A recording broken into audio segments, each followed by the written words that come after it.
बिस्मिल्लाहिर्रहमानिर्रहीम। अस्सलाम वालेकुम वीवर्स। आज मैं आप लोगों के साथ पकौड़ों की रेसिपी शेयर करूंगी और आप लोगों के साथ पकौड़ों को क्रिस्पी बनाने की कुछ ख़ास टिप्स भी शेयर करूंगी। तो इधर मैंने ले ली है पालक। पालक को अच्छे तरीके से धो लिया है और अब आलू लिए हैं मैंने।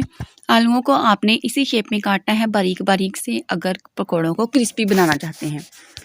तो इनको भी अच्छे तरीके से वॉश कर लिया है। एक बड़े साइज़ का प्याज इसमें शामिल किया है।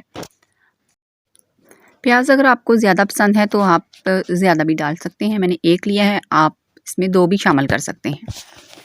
तो ये आपकी क्वांटिटी जो है आप पे डिपेंड करती है, आप ज़्यादा या कम कर सकते हैं। अनारदाना लिया है, 1 चम्मच भर के मैंने अनारदाना लिया है।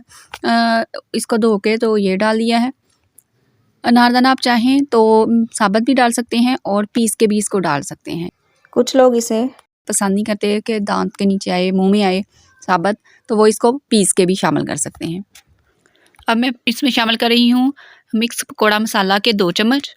तो ये जो है ये बाज़ार का नहीं है, ये मैंने घर में खुद बनाया है। इसकी वीडियो मैं पहले शेयर कर चुकी हूँ। अगर आपको चाहिए तो मैं लिंक डिस्क्रिप्शन में शेयर कर दूँगी, तो आप वहाँ से देख लीजिएगा।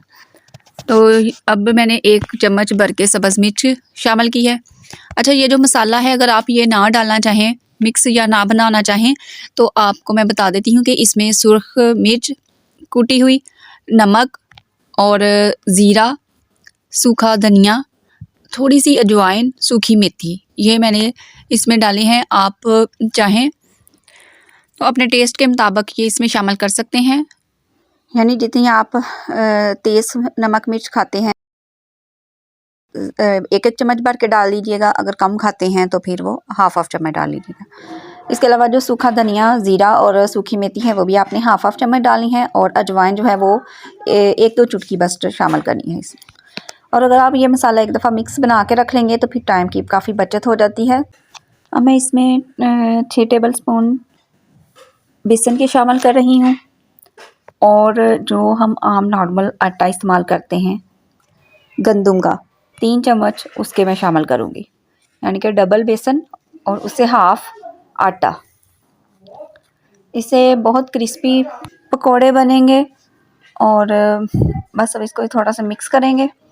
अच्छा, एक तो ये टिप हो गई कि बेसन के साथ आटा ज़रूर शामिल कीजिएगा, और जो दूसरी टिप है वो ये है कि आधा कप आपने इसमें दही ज़रूर शामिल करना है। पकोड़े इससे बहुत ही क्रिस्पी और सॉफ्ट बनेंगे और जायके में भी बहुत मज़े के लगेंगे। ठीक है, तो ये दही डाल के तो पहले इसको मिक्स कर लेना है ताकि हमें पता चल जाए कि इसमें कितने पानी की ज़रूरत है। पानी जो है वो एंड में डालना है अगर ज़रूरत हो तो, क्योंकि हर चीज़ धोई हुई है, सारी सब्जियां धोई हुई हैं तो वो गीली थी, इस वजह से वो भी पानी था इसमें। और जब दही डाल दिया तो वो भी बस मैंने अब ये देखिए थोड़ा सा 1-2 चम्मच ही पानी डाला था और इसको मैंने मिक्स कर लिया है, ऑयल गरम कर लिया है, एक एक करके पकोड़े डाल दिए हैं और बस अब इसको टर्न करेंगे। एक तरफ से फ्राई हो जाएंगे तो दूसरी तरफ से इसको टर्न कर देंगे और बस फिर इसको निकाल लेंगे अच्छे तरीके से। ऑयल जो है वो निकाल के फिर इसको डिश आउट कर लेंगे। तो ये देखें, ये मैं आपको इसकी फ़ाइनल लुक दिखाती हूँ। देखें कितने ही मज़े के बनते हैं पकोड़े ये। इसमें अच्छा मैंने ना बेसन और जो आटा है ना, बेसन और आटा जो है वो मैंने बहुत ज़्यादा शामिल नहीं किया, बस इतना डाला है कि ये सारा सब्जियां जुड़ जाएं। अगर आप ज़्यादा पसंद करें तो आटा और बेसन ज़्यादा शामिल कर लीजिएगा। अब मैं इजाज़त चाहती हूँ, नेक्स्ट वीडियो तक के लिए दुआओं में याद रखिएगा, अपना बस ख्याल रखिएगा। अल्लाह हाफिज़।